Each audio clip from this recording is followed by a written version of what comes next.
Bom dia a todos e a todas. Quero iniciar aqui cumprimentando o ministro Gilmar Mendes e agradecendo pelo convite que muito me honrou de participar do 11º Fórum Jurídico de Lisboa. Muito obrigado, ministro Gilmar. Quero cumprimentar o ministro do TCU, Antônio Anastasia, aqui já fazendo os protestos por não estar aqui participando hoje aqui dessa mesa junto conosco. Cumprimentar a senadora Jussara Lima, o senador Jader Barbalho, o deputado Júlio César, o deputado Silvio, a deputada Elcione Barbalho. Quero cumprimentar em nome da minha esposa, Laíse, a todas as mulheres aqui presentes.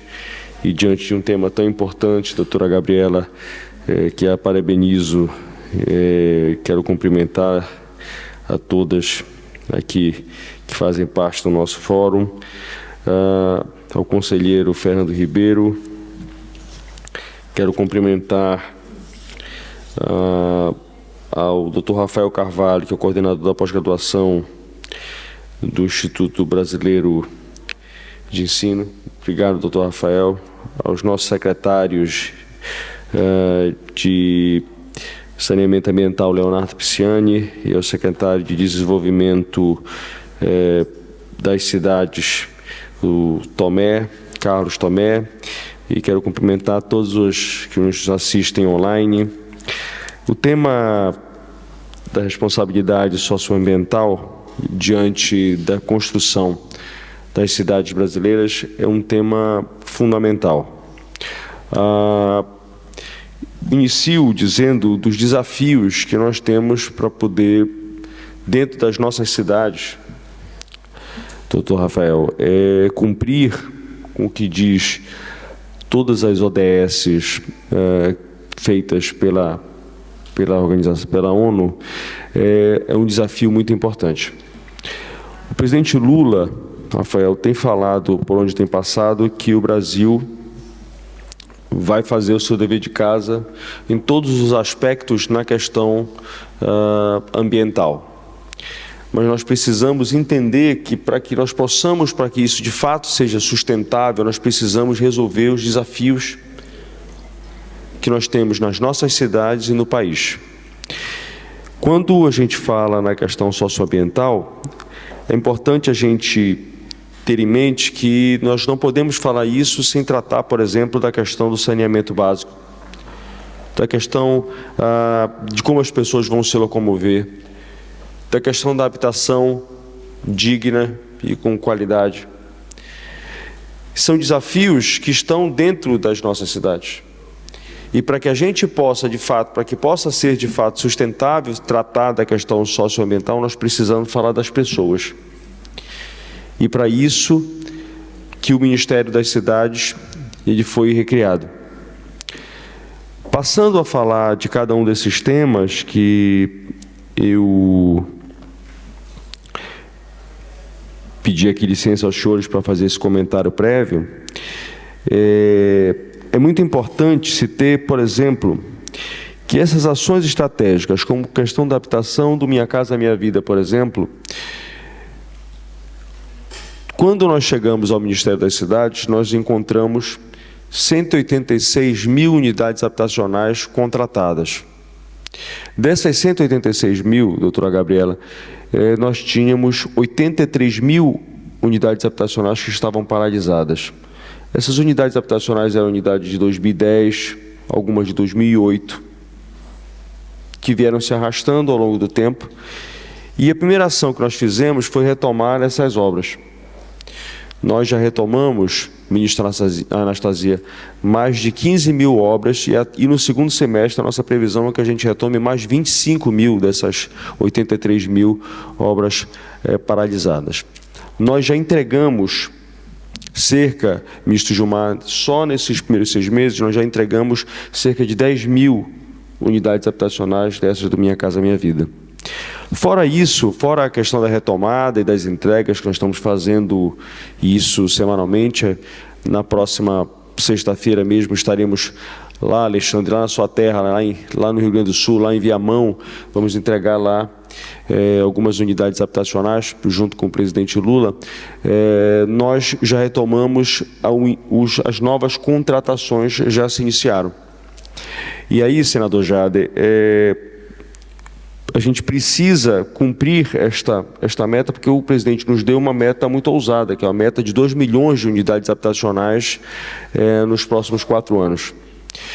Que eu tenho bastante expectativa de que a gente possa ultrapassar, Rafael, esse número de unidades habitacionais quando a gente faz as somatórias. E essa somatória que eu faço não é ufanista, é uma somatória absolutamente pés no chão, onde a gente fez as composições, onde a gente faz a composição daquilo que vai ser investido a partir do Minha Casa Minha Vida urbano, do Minha Casa Minha Vida rural, do Minha Casa Minha Vida entidade e das contratações que serão feitas a partir do FGTS. E nós agora, na última terça-feira, aprovamos uma mudança importante no Conselho Curador do FGTS, quando nós conseguimos a menor taxa de juros da história do fundo, para que possa ser cobrado, para que mais famílias possam ter acesso ao fundo, ao financiamento. Com isso, a gente fazendo uma composição, aumentando o valor do subsídio para que mais famílias mais humildes possam acessar os financiamentos e, com isso, também reaquecendo a nossa economia. A previsão, deputado Silvio, é que a gente faça, só no Minha Casa Minha Vida, que a gente ultrapasse mais de 1 milhão de empregos diretos e indiretos gerados só com Minha Casa Minha Vida. Essa é a nossa previsão, e eu falo disso somente, deputado, só com aquilo que está dentro do Orçamento Geral da União. Se nós formos somar aquilo que vai vir do Fundo de Garantia, nós vamos ultrapassar as 2 milhões de unidades habitacionais. Falo especificamente, diretamente, com a questão de 1 milhão de pessoas, de 1 milhão de empregos, porque é aquilo que está diretamente ligado ao Ministério das Cidades. Mas se nós formos contabilizar o que vem fora do Ministério das Cidades de maneira direta e indireta, nós vamos injetar na economia mais de 2 milhões de empregos. Mas falando do tema socioambiental, o novo Minha Casa Minha Vida, ele vem com algumas alterações que são alterações importantes sobre a questão socioambiental. Nós não nos preocupamos, nós não só trouxemos o novo Minha Casa Minha Vida sobre o aspecto, e aqui agradeço a presença do ministro Messias aqui, nosso colega, e o nosso advogado-geral da União, que uma escolha excepcional que o presidente Lula fez, para dizer, Messias, que nessa construção, o novo Minha Casa Minha Vida, ele também vem preocupado com essa questão socioambiental. Quando a gente fala que a energia das novas contratações que nós faremos serão feitas a partir de placas, a conta será feita a partir das placas solares, quando o aproveitamento da água, da chuva também será utilizado, quando também dos materiais que estão nas especificações das novas portarias também leva em conta a questão dos novos materiais que têm a preocupação com a redução da emissão de carbono. Com isso, a gente faz essa nova roupagem, além de a gente trazer o Minha Casa Minha Vida, que é bom que se diga que nos últimos 4 anos não se fez uma única contratação no faixa 1 do Minha Casa Minha Vida. É uma preocupação que nós temos, além de fazer as contratações, além de gerar o emprego, é ter a preocupação socioambiental. E aí já passo e já encadeio com uma outra preocupação importante, que é um grande emissor de poluentes, que é o nosso transporte público, que nós estamos nesse momento em discussão com o BNDES para que nós possamos fazer a atualização da frota nos municípios do Brasil. Tratando de 3 opções. Uma, nós tratando da questão dos carros elétricos, dos carros a hidrogênio e também dos carros com Euro 6. Porque a redução de emissão de carbono só com a substituição do Euro 6 é de mais de 20 vezes. Um carro normal ele emite mais de 20 vezes do que um carro, por exemplo, se nós fizermos só atualização, continuando trabalhando com veículos que usam ainda combustível fóssil, só substituição da tecnologia a gente já reduz sensivelmente a emissão do gás de efeito estufa. Então, são ações que o governo federal está preocupado em tratar para que nós possamos, de fato, enfrentar essa questão socioambiental. Sigo também tratando da questão do saneamento básico, que é uma preocupação também, é uma das secretarias, das 5 secretarias que o presidente Lula, quando criou o Ministério das Cidades, trouxe, que é a questão do saneamento, e aqui o secretário Pisciani está aqui presente, falará daqui a pouco num dos painéis aqui no fórum. Nós vamos falar da questão, por exemplo, além de que saneamento, e todos sabem, saneamento é saúde, e aí já está dito e repetido várias e várias vezes, que cada real investido em saneamento são 4 reais que são economizados na questão da saúde. Daí a importância de nós termos o saneamento básico como uma meta por parte do governo do presidente Lula, e daí nós temos feito discussões, ministro Gilmar, cada vez mais intensas sobre a questão dos decretos. Estamos agora, nesse momento, discutindo com o Senado a questão dos decretos para que nós possamos incentivar para que mais investimentos sejam feitos na questão do saneamento, até porque a orientação do presidente Lula é que nós busquemos cada vez mais investimentos para a questão do saneamento básico. Nós temos convicção de que ninguém sozinho fará os investimentos suficientes para alcançarmos em 2033 a meta de 90% de esgotamento sanitário e 99% de água, se nós não conjugarmos os esforços. E aí dos exemplos, para não me alongar na questão dos decretos, foi quando nós tiramos a limitação, por exemplo, das PPPs, o ministro Tanácio fazia, na questão para que nós trouxéssemos mais investimento. Nós acabamos com a limitação de 25%, com isso, mais opções de investimento nós estamos abrindo ao mercado. Por que você vai restringir as possibilidades? Nós temos aqui, nós não podemos ter preconceitos.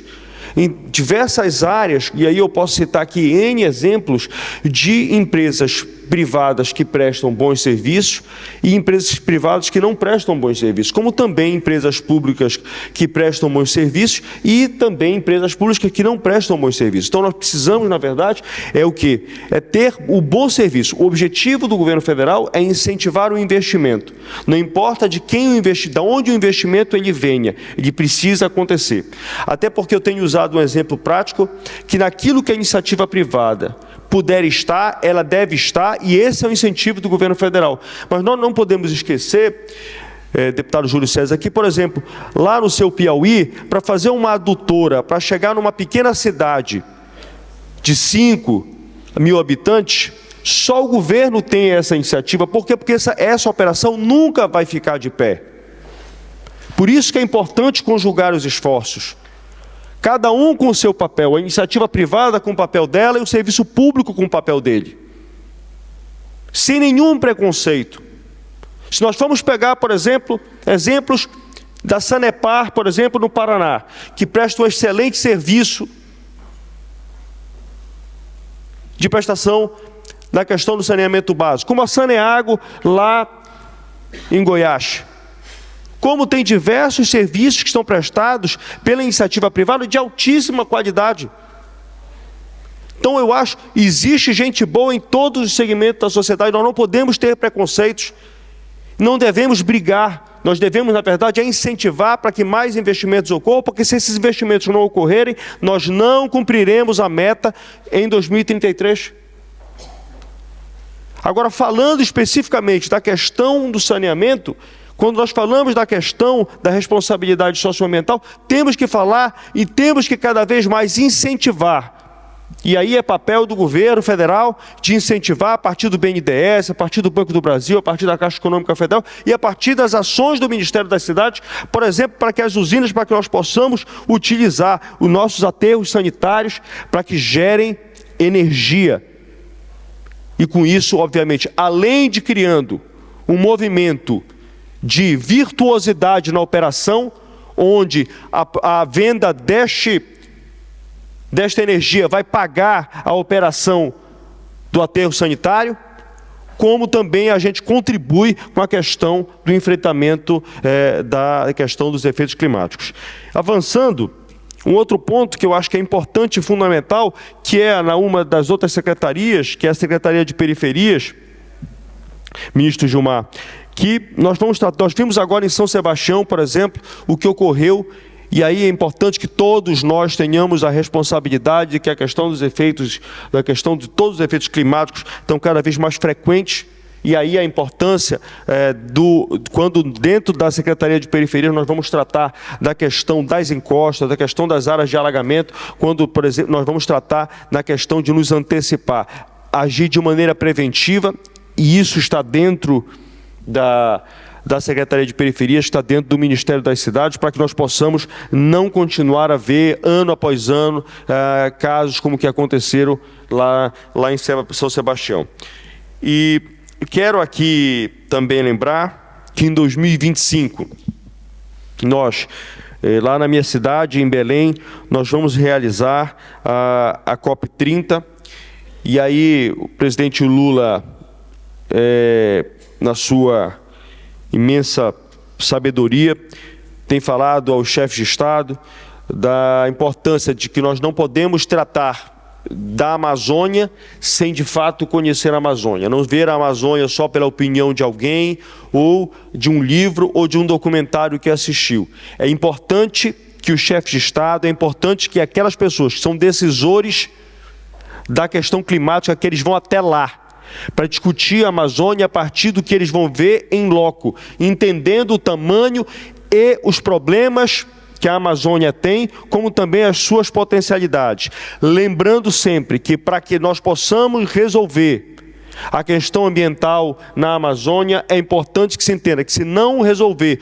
o problema social dos 30 milhões de brasileiros que vivem na Amazônia, é incompatível a solução ambiental, é incompatível. Nós vamos ficar enxugando gelo se nós não entendermos que nós precisamos resolver o problema socioambiental, mas nós precisamos também resolver o problema social dos 30 milhões de brasileiros que vivem na Amazônia. E por isso o presidente tem chamado a responsabilidade os chefes de Estado pelo mundo, de que eles precisam entender que, para resolver o problema ambiental, para que nós possamos de fato, e aqui o Brasil não foge à sua responsabilidade, em nenhum momento o presidente tem dito que nós não temos que cumprir com aquilo que é tarefa nossa, de defender a questão ambiental e defender a Amazônia, mas também precisamos que os outros países entendam que não pode ser só responsabilidade do Brasil no enfrentamento da questão da Amazônia, já que o mundo diz que a Amazônia é o pulmão do mundo. Então o mundo precisa ter tanta responsabilidade quanto o Brasil nas soluções da questão climática, as questões da questão da Amazônia. Eu quero aqui, em resumo, dizer que nós temos diversos desafios na questão das cidades brasileiras para que a gente possa, de fato, enfrentar a questão socioambiental, mas que o governo federal tem atenção redobrada em relação a isso. O presidente Lula tem repetido N vezes que este governo tem responsabilidade na questão ambiental, e isso não fugirá nem no Ministério das Cidades e nenhuma das pastas do governo federal. E mais uma vez eu agradeço a todos os senhores e as senhoras por esse privilégio de poder ter hoje estado aqui essa manhã com os senhores. Muito obrigado.